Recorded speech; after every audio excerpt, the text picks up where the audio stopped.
मौलाना गांजा गौरा माचिस ले आव, पिए के मन बावे चिलम धराव। मौलाना गांजा गौरा माचिस ले आव, पिए के मन बावे चिलम धराव। बाकी एक फूक मारी हम छोड़ दे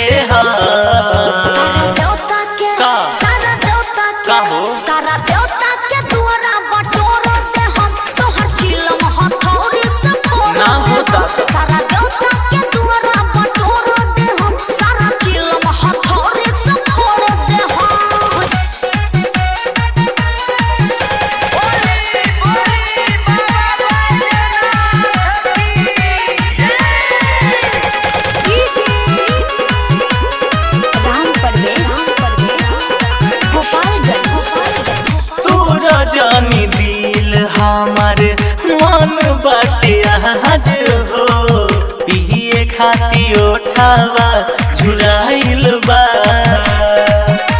सुधर जाई भोला जी, दिन पर दिन आदत बिगड़ल जाता, रोहन से मन अपुताइल बा। भांग पिसा हम अपने से घोर ले सारा देवता के द्वारा बटोर दे हम, तोहर चिलम हथौड़ी से फोड़ दे हम। सारा देवता के द्वारा बटोर दे हम, सारा चिलम हथौड़ी से फोड़ दे हम। बुझाइल राम परवेश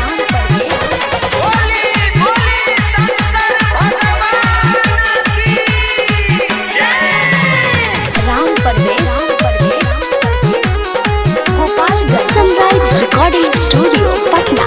जीत काहे कइले बारू सोनाए प्यारी, सावन जहिया से आइल बा।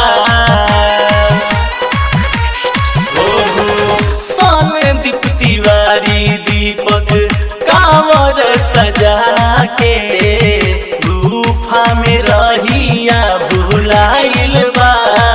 प्यारी गौरा नाता तोहरा से तोड़ ले